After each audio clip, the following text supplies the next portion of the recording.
Hello, and welcome to the Guilbault Girls Show, where you will have the opportunity to hear from mothers, fathers, siblings, and individuals themselves about their journey of living with a disability.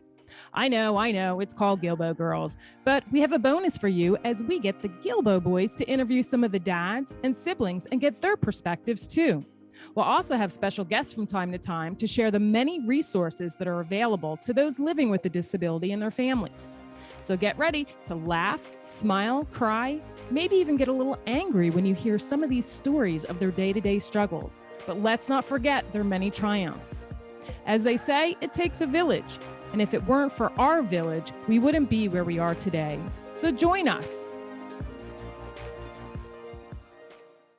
Hello, and welcome back to another episode of the Guilbault Girls Show. I'm your host, Karen Guilbault, and today's guest is Angela Sittler. Is that how you pronounce your last name? Yes, it is. Okay. Angela is the Family Supports Manager at the Arc Northern Chesapeake Region and mom of two boys who both have different abilities. Angela worked in the Maryland Office for Genetic and People with Special Health Care Needs since 2011 as the Family Resource Coordinator, until she joined the Arc Northern Chesapeake Region, NCR, in April 2021 as the Family Supports Manager. She received her master's degree in health science from Towson University in 2018. She has served families on her local SECAC, which is Special Education Citizens Advisory Committee, the Mount Washington Pediatric Hospital Family Advisory Council, and as a past member of the Maryland Caregivers Commission. In her free time, which I don't know how you have any, she volunteers with the local fire department. I think the most important role that Angela serves is being a mom of her two boys. So Jake is 19 and he has a rare syndrome. And how do you pronounce that? Au-Kline Syndrome. Au-Kline Syndrome.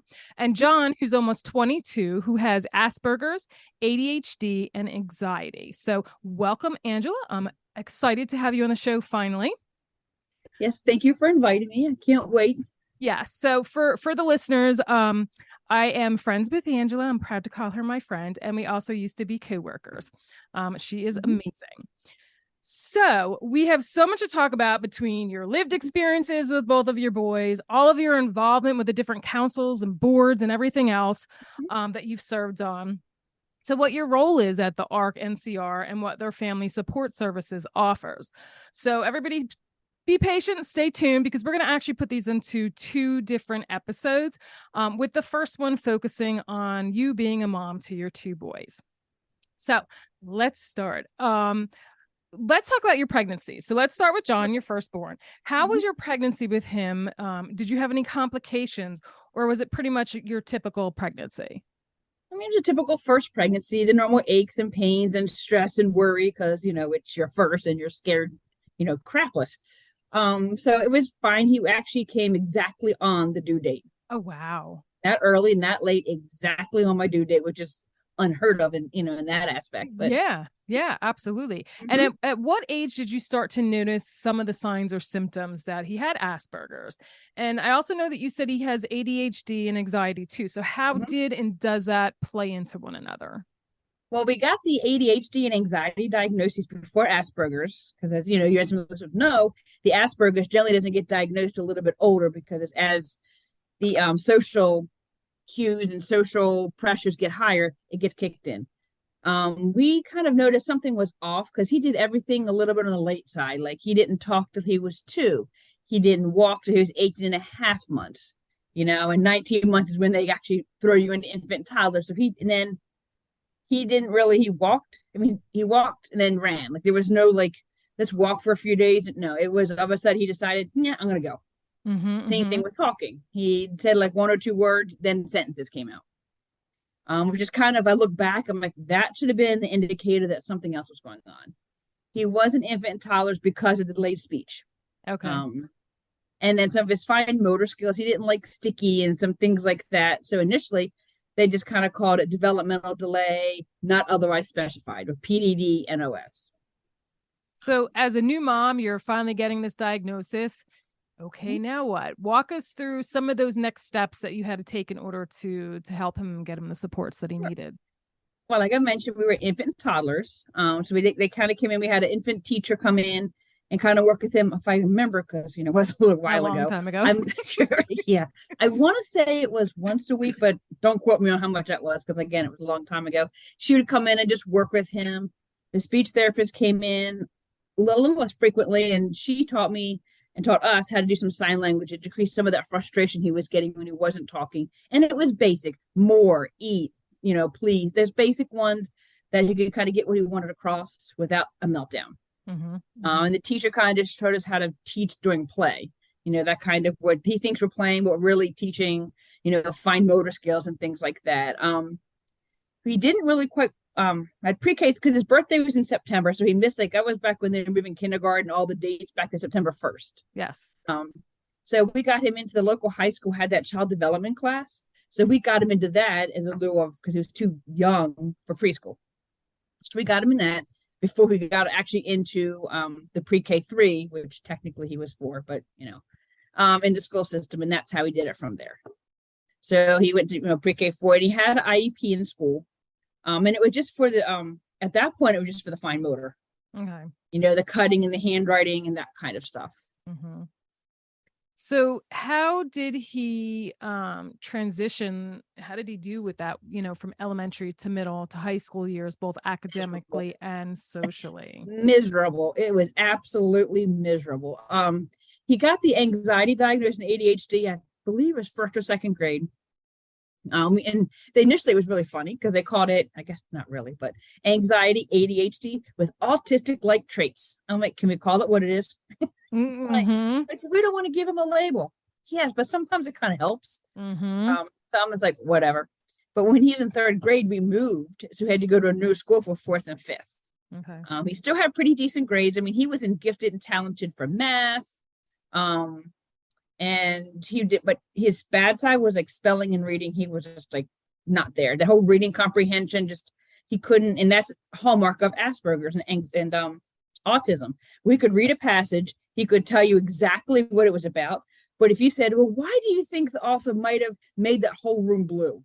Because he liked the color, Mom. What they're really getting at was the author's trying to portray sad, and he couldn't quite get that. And he had a lot of trouble with that. And then the transition to middle school's hell anyway.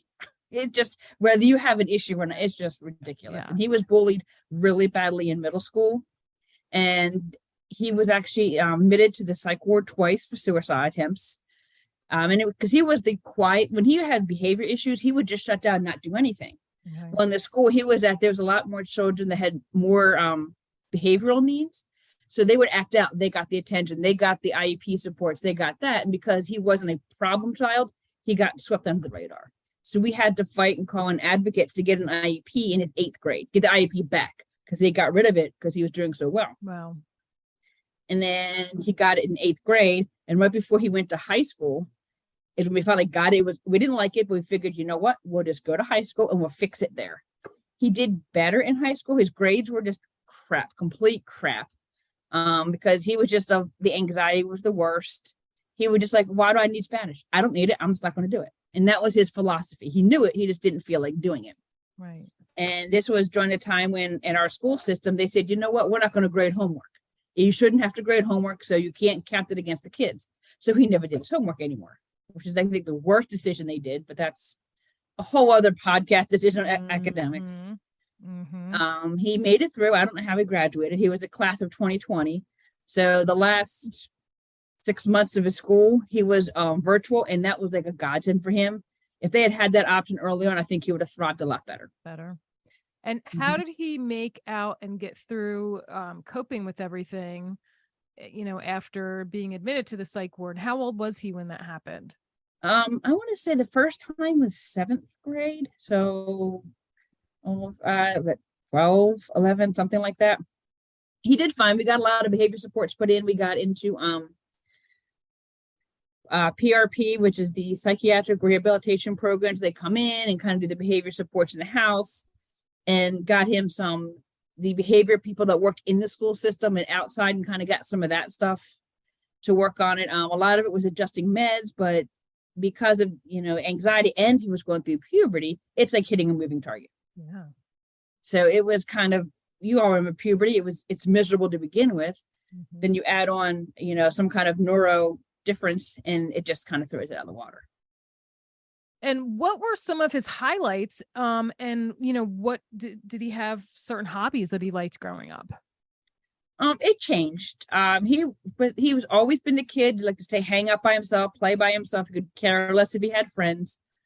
He did try chess club for a little while in school, and we learned. He actually taught me how to play.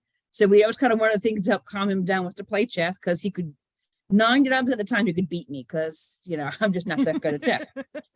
So that was, and family game nights kind of like calm him down, those kind of things. But he very much is, he's my little nerdling, and I say that with love, because so am I. We're sci-fi. Yeah. So he likes watching some of those shows and getting into some of that kind of stuff. He really does like computers. For a while he wanted to get into video production, and he did a lot of that in high school and stuff like that. So that was kind of what he went into. He's changed now, but then, don't we all, when you leave high school, you change your mind and decide a whole different career path, which is fine. Yeah. So what is he doing today as a soon to be 22-year-old, and what are his goals for the future? Right now he's still working at a local shop, just kind of trying to find himself, I guess. He had to put in to become a correctional officer. Okay. For Harford County. So I'm kind of excited and a little nervous, I'll admit, but it's a good opportunity for him to get into a government job. And he really is that very black and white law and order. So I think that would be good for him. I can't see him being a sheriff because of the anxiety, and some of that piece probably wouldn't work well, but the CEO, a controlled-ish environment, I think is better. He still has some ideas of making his own business, which I'm supportive, but he needs to follow through. And with ADHD, that's not exactly his strong suit, because he really does care tremendously about the differing ability world. Like, he can pick on his brother to no end, but nobody else better. I'm sure you know that too. But he was looking at, because he's really good with IT and doing those kinds of things, of making some kind of program we can go out to seniors and those with a disability and go out and help them, like, figure out their email or figure out this kind of stuff and go like that. So he's looking at trying to do a business model for that.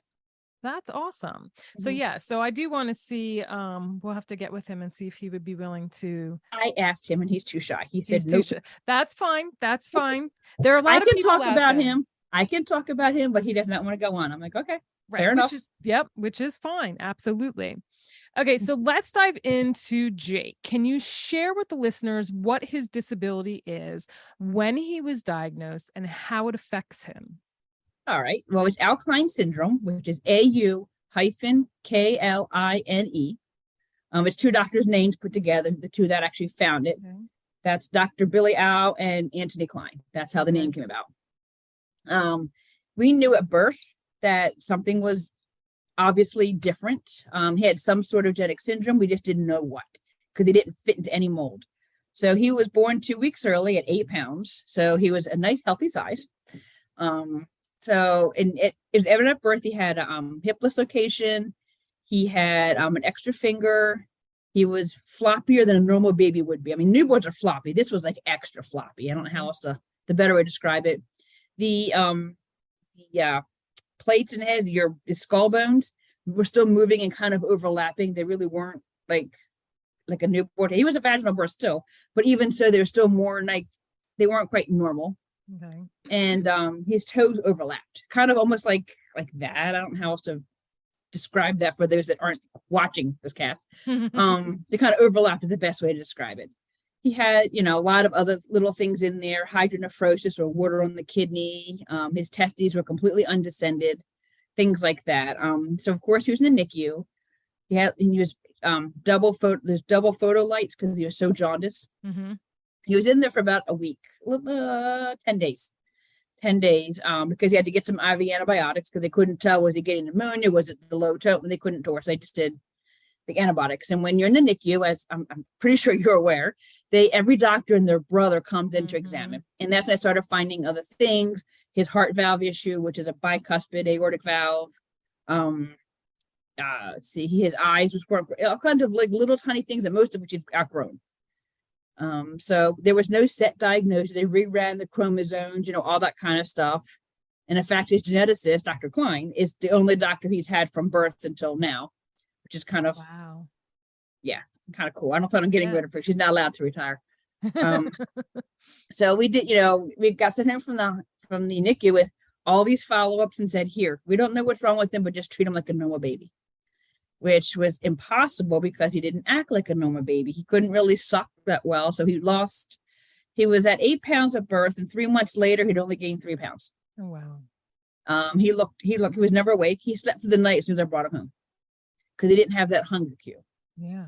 Wow. So it was just a lot of was going to the doctors over the years. We didn't get the Au-Kline diagnosis until he was 11, I think. Wow, that long.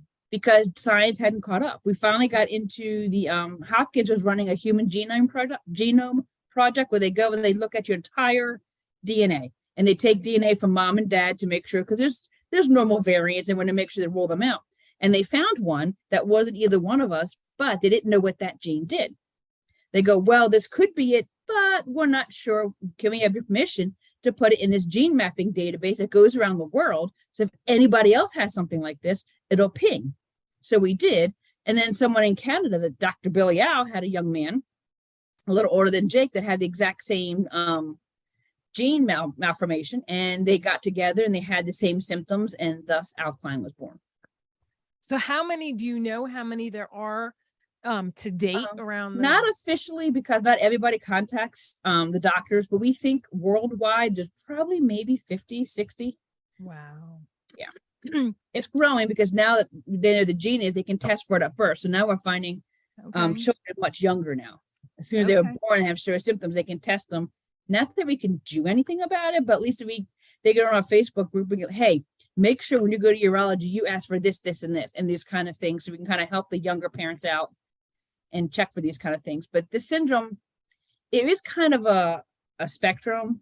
Most of them have some kind of cardiac. Jake is more on the GI system. Okay. But there's everything in between. They all have some sort of intellectual disability, ranging from severe to mild, speech issues, low muscle tone, cardiac, like I said, orthopedic issues of some sort. Scoliosis is at least 75% of them have scoliosis, some needing surgery at 5 and 6 years old. So pretty young. They all have urological issues. So they don't really know they still don't know what the gene does, but they can tell you if this gene is malformed, these are kind of symptoms. So they're still doing a lot of studies and things like that on it. Yeah. So walk us through what a typical day looks like for both you and Jake as far as his medical needs are concerned. All right. Well, we'll start in the morning. We get him up, and if it's not a school day, school day is a whole other, we got to get up early, things are rushing. But he sleeps with a BiPAP on, like a little nose pill, like you see CPAP people who snore. His is just BiPAP, a little more support. Okay. So we take that off. We disconnect him from his TPN, which is the total parenteral nutrition, through a central line. It runs overnight. And we disconnect him from his, because he has a neurogenic bladder. So he can't pee on his own. So we cath him. But overnight, I am not getting up every 3 hours. I'm past that stage in my life. So we tape in a bag and just drain it overnight and empty it in the morning. Okay.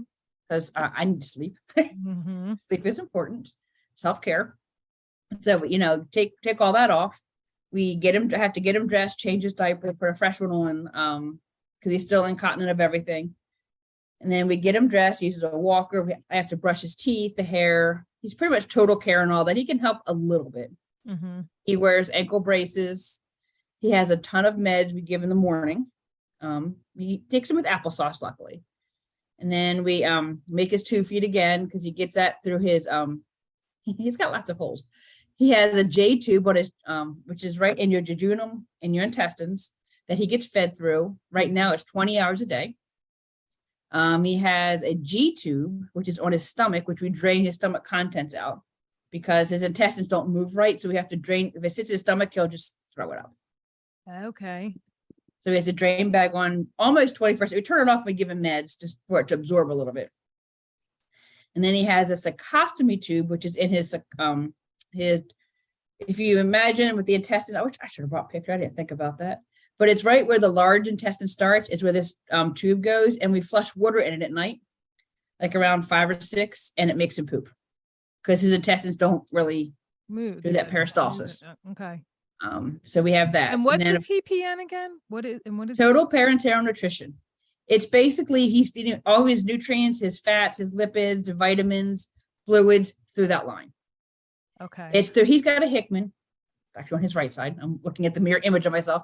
And it goes in from under his shoulder blade. It's tunneled up under his skin and goes into his right atrium, and he's fed directly into there with a pump. And he's at 11 hours a day of that. And we mainly do it overnight. So it's one less thing he has to carry around with him. Right. And that's because we can't get his 2 feet up to normal to sustain himself. We're working on trying to wean one and increase the other. Okay. But once he uses a walker in the house, anything more than that, we use a wheelchair. He used to be independent walking, but that's probably a question for another day of why we regressed. So working on all that. He likes to watch his iPad. Just monitoring him the rest of the day. And he gets it out of the car. He likes to go shopping.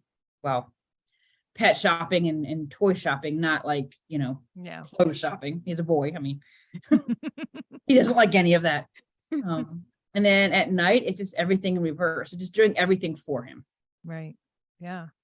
And just monitoring him and keeping up all the supplies and.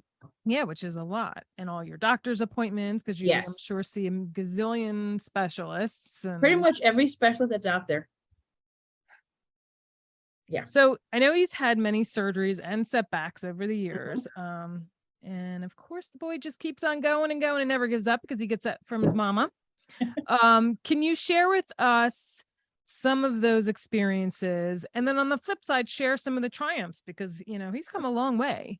Oh, absolutely. They didn't think he would live past his first birthday. He's 19, so obviously they were wrong. Way wrong.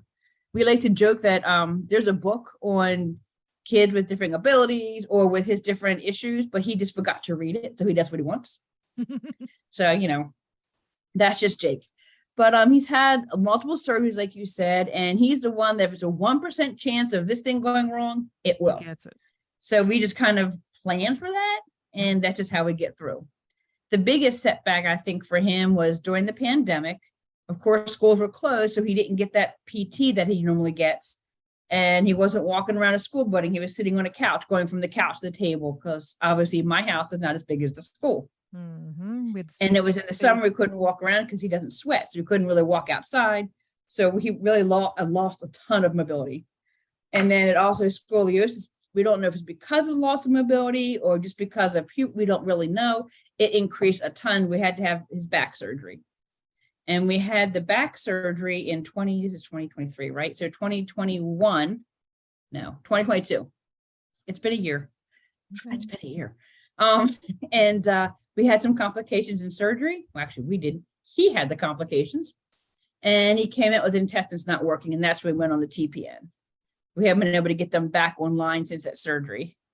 But he's walking a year out. He's almost back to independent walking. That's great. I say almost, but come a long way. He's able to do a lot more. He's starting to stand. It's more of a psychological thing now. He's scared because he doesn't want to fall. I get that. Yeah. But he's had a lot of those. He does not, like you said, he's on the go. He runs with the adapted running group. He's run marathons, triathlons, 5Ks, any of those kind of things. He loves it. With adapted running, he does adapted baseball through the rec, county rec, and then in school he does what they call allied sports.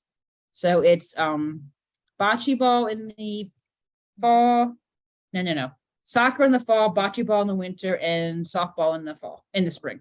Okay. They do bowling too? Not anymore. Bocce ball took place of bowling. Okay. I don't know why. I was like, whatever. But he loves doing all that. They do, they go out and they run out of their, because in a self-contained classroom, they run a coffee shop that the teachers and staff can go to, and they got to take the order and they deliver to the teacher's classroom and things. He loves doing that. That's awesome. Now, it's not like a full service Starbucks thing. We're talking to Keurig and they got but still, yeah. Mm-hmm. That's awesome.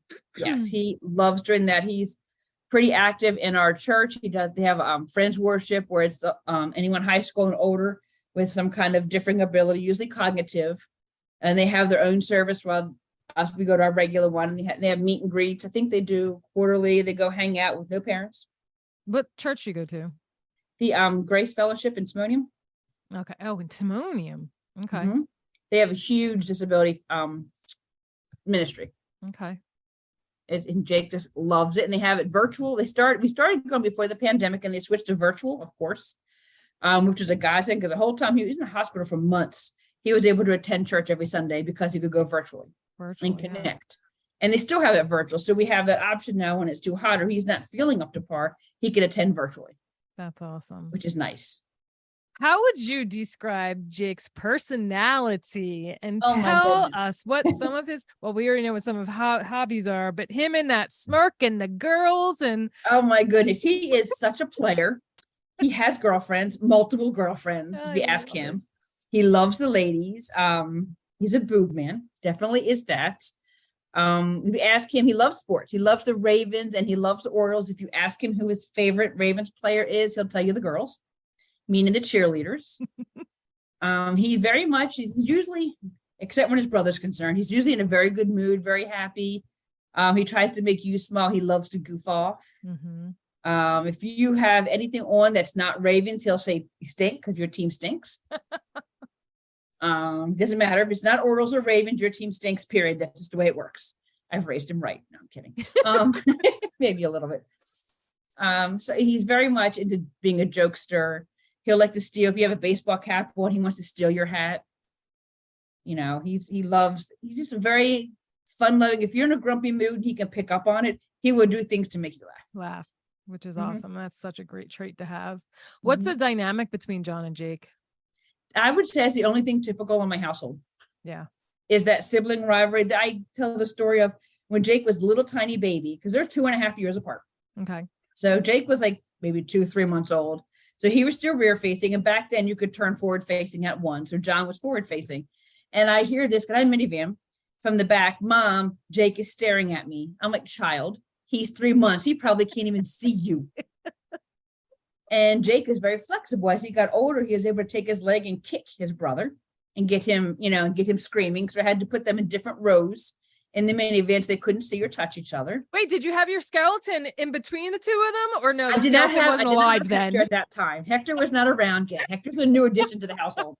And I just have to want to interject that you can follow, what's his name? Hector the Skeleton. Hector the Skeleton on, don't you have a separate Instagram page? He is on Instagram. It's Hector underscore I think it's underscore skeleton. I'll look at it. You can send it out with the notes. I'll look at what it is. Yes. Okay, go ahead. Back to Jake actually hates Skeleton. He's terrified of Hector, by the way. He hates him. Oh my God. Yes, it's kind of comical. Anyway, so then there was a time when I was at Townhouse and I was cooking dinner and I heard Jake scream. So I went, John, leave your brother alone. I didn't do nothing. Of course he didn't, right? I'm like, whatever. This went on for 7 minutes. I kept coming in and yelling at him, like, just stop. So I figured, all right, I'm going to catch John in the action. So I just went behind the wall, I went back in the kitchen, and then I heard Jake screaming. I peeked around and John wasn't even in the living room. Jake was screaming to get John in trouble. Oh my gosh. So that is that dynamic between the two. Yeah, and if you would ask my sister would tell you the same thing about me, that I would try and get her in trouble. No, never. And when John's in a grumpy mood, and with the anxiety and the Asperger's and stuff, if you get grumpy, they just go off. Jake knew how to push his buttons to push him over the edge. So the two of them start fights equally, and they're both just as typical brother. But they do love each other. They miss each other when they're not there. And so it's definitely the only normal thing. Does John help with Jake? Is he willing to help him? Yes. And yeah, he is my backup caregiver. He'll sit with Jake. They'll watch TV. He'll help me lift him and things because now John's taller than me. And so it's easier. Yeah. He will cath him. He will do his tube feed. He will set up the TPN, but he will not do the cecostomy. He won't change a diaper. And he won't start the TPN. He's not comfortable with that stuff yet. Right. Well, kudos for him, because that's a lot, Well, I have to tell you, the reason why he learned to cath Jake was because he got tired of waiting the long ladies' room lines while I had to go in the bathroom with Jake. So he learned to cath Jake so he could take him in the men's room and then we could be on our way faster. I love it. Oh my. So, but hey, he learned, I'll take it. Yeah, right. Absolutely. Okay, so let's switch gears and talk about your experiences as a mom of two boys with different abilities. How old were your boys when you got divorced? And how did you manage both boys' work and being a single mom? I'm not sure the second part, but I don't know how. I don't think I did all that well. So I've been divorced about 10 years. So Jake was 9 and John was 12. Okay. It was a very amicable divorce. It was we kind of talked about it off and on, and then we found like we don't know what else to do. We'll just separate. We're like, okay. I mean, I helped him find an apartment, so it was very amicable. We co-parent fairly well. At least I think so, which is important for the kids. My parents, it was a pretty nasty divorce, and I didn't want that for my kids. I mean, you can talk about me all you want to your friends, just not in front of the kids. Yep. That's how my mom always was. Yeah. And that's and I think when they get older, they'll figure things out on their own and, whatever. Mm-hmm. So it was hard on John the most, I think, because it was like his whole world was like, whoa, what the heck? And he went through I don't think that helped his middle school issues at all. And they kept trying to blame it on the divorce in middle school instead of his diagnoses. And that was a fight in and of itself. Mm-hmm. And then Jake, he was very much a daddy's boy. So he just missed his dad every day, being there every day and that kind of thing. But he got the hang of it because he took him every other weekend and he could come by and say hi. Jake would call him on the phone, do video chats, since he's nonverbal. Obviously, we had to video chat, those kinds of things. Mm-hmm. So tell us, did you have a lot of support from friends and family? And did you have any outlets or hobbies or self-care routines that you could escape? I mean, our family was around. I think, when people are divorced, the only good thing is that when they take the kids for a weekend, at least you have a weekend bereavement. That was what I call them, my respite weekends. I still call them that because he still takes them. Because it's at my respite weekend. So that was nice. Mm-hmm. It was hard the first couple of times, like the first time he had them on Christmas Eve and I woke up with no kids in the house. That was really difficult. Yeah. Now I'm kind of like, sweet, I can sleep in. It takes a little bit. And there's so many people out there that are divorced or that where the father has nothing to do with them. I don't know how, honestly. I don't understand that either. Yeah. The moms deal with it and get through because it's a lot. It is. I did have some family support that, some friends that would step in and watch John or Jake when I was doing things in the evening, whether it was work or school or those kind of things. I wasn't in school at that point.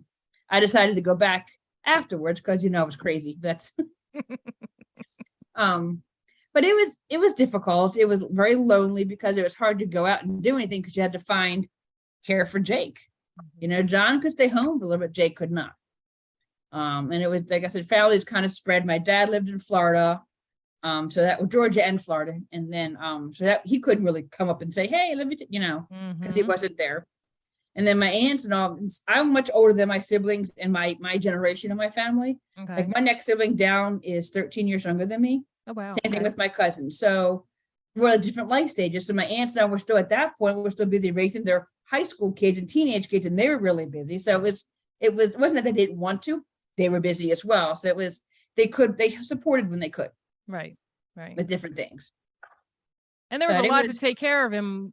Like, you can't mess around. You need to have someone you trust to take care of him. Right. And I did. And I had my aunt's a nurse. So she was one of the primary ones that come over and help.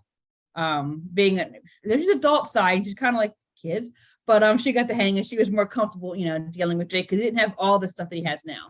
Mm-hmm. Back then it was the tube feed. But tell us how you got involved with all the different groups and the advisory boards and the councils. Because I know when I was involved with all the different ones when Faith was growing up, I found it to be therapeutic to be involved with them, because not only are you surrounding yourself with others that are going through the similar things, but you learn from the ones that came before you, and then you absorb all of that knowledge that you're, that you're learning so you can pass it on, which is why I love doing this show, because to me it's therapeutic, right? And I get to share all these amazing stories and resources with everybody, because now as the kids get older, you get less involved with a lot of things because you're growing with the needs of the child. Exactly. And it all started back in the infant and toddlers. John was an infant and toddlers when Jake was born. And I think that's the only reason why Jake got in almost immediately, because his infant toddler teacher's like, he needs to get in now. And I think she pushed it forward. And then going through all the things with Jake, because he had more urgent needs, we got the diagnosis of Asperger sooner than I think we would have had anybody else not had another child. I think the two of them kind of helped each other in that way. Mm-hmm. But I just remember not finding hardly anything after. There really wasn't, if you didn't have a diagnosis of like Down syndrome or autism or cerebral palsy, it was hard to fit anywhere. And since neither one of my kids fit any of those categories, there really wasn't much out there, and there really wasn't anyone to help. And I loved research. Like I said, I'm a nerd. I admit it. So I love doing research and finding all these things. And I had a binder, like, thick, full of resources in my area. So I got involved in just kind of reaching out to my infant toddler teacher could refer families to me, and we talk. Mm-hmm. And then once the kids got in school, I'm like, hey, I was a stay-at-home mom at that time, early on, because couldn't work. It was too hard to work with Jake and all that. So I got onto the Citizens Advisory Committee, the SECAC, for the county we were in, and did some of that stuff. And then I moved on. I found like, the local ARC, or my local ARC was the ARC Baltimore. And I did some things through them. I found Parents Place. I took some training through there. We took the same health leaders class. And I wonder if we did it. I have to go back and see when we got ours. I think so, because mine was 2010, maybe 2009. Yeah, and mine was younger than that, I think. Mine was right. And then I was on their board briefly, and having that job, one of the people that was in there was Meredith. I don't know if you remember her. Mm-hmm. She's the one that had the opening, and from talking to me, I figured I'd be the perfect person to be in that state job.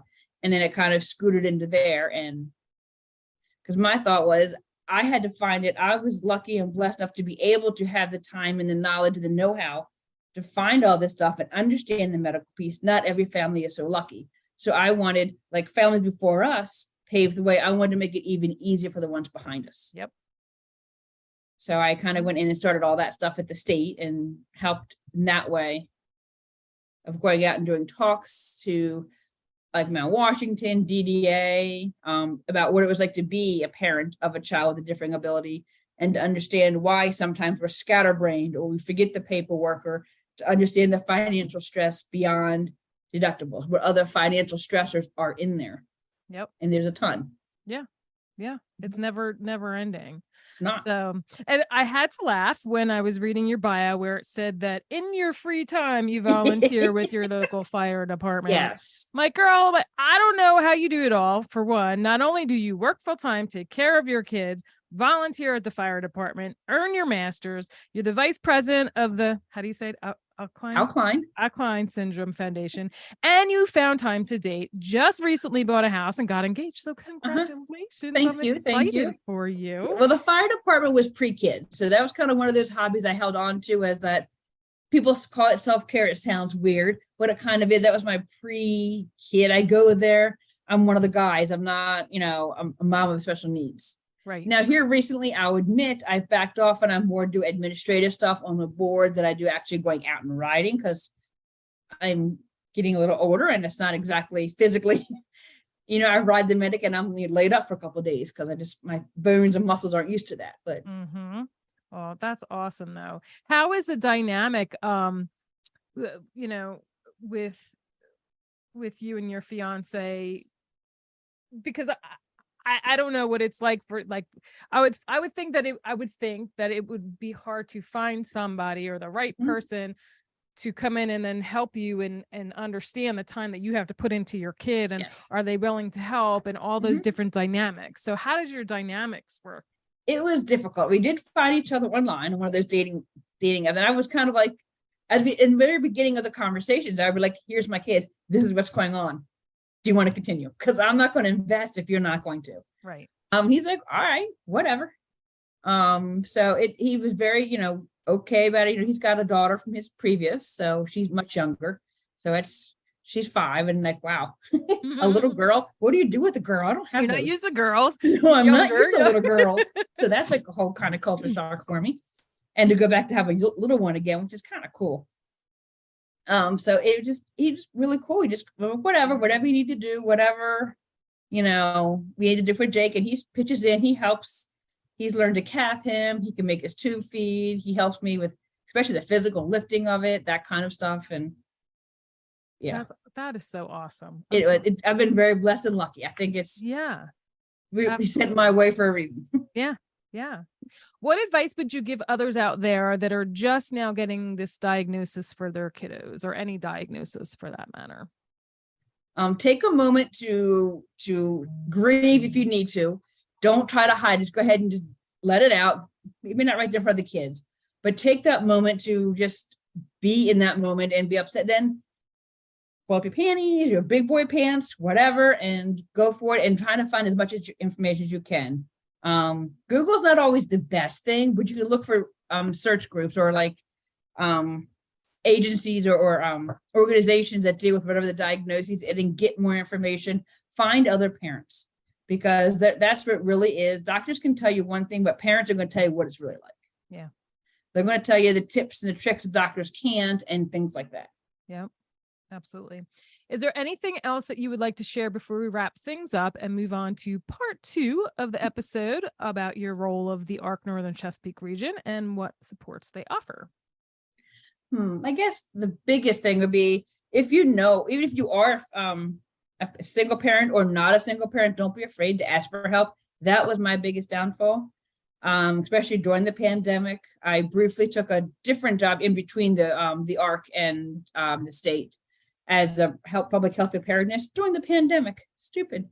You know, and it really took a toll on my mental health. I really had to take time off of the job and find something else. And I'm really big open on mental health, and it was pretty close to a breakdown. Because I didn't ask for help, I figured I could just do it all. You can't.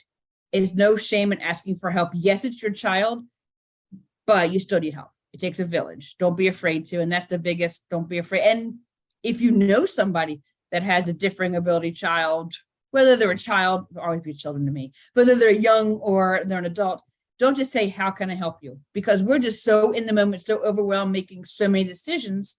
We don't know what to tell you. Just say, you know what? I'm free tomorrow night. What can I bring you for dinner? Or I got to go to the store. Can I pick you up a few groceries? Or, you know, whatever, something like that. Or can I come over and whatever your specialty is? Or can I come over and watch your kid while you go take a nap? Something. And just offer and give them a hand, or just let them talk. Just let them vent to you. Mm-hmm. It's so needed. That's great advice. Okay. And last but not least, I think I sent you the flyer, but you know, anyway, yes. About what you're I've listened to a few podcasts of yours. So I was already prepared for that. And I already know my word is hope. It's hope. Okay. And I actually have it tattooed. I don't know if I can see it on my wrist. Why do I feel like I've never seen it? Is it new? Nope. No. It's old. It's old. It's probably because it's on the underside. So unless I go, you wouldn't see it. Yeah. And it stands for hope is for so many things. You hope for the better future, but it also HOPE for me, because I have mine with dots in between. It's hold on, pain ends. So whatever pain you're going through, hold on, it will end and you'll come out the other side. Oh. And that's why I keep it on there as a reminder to myself. I do remember you telling me that. Mm-hmm.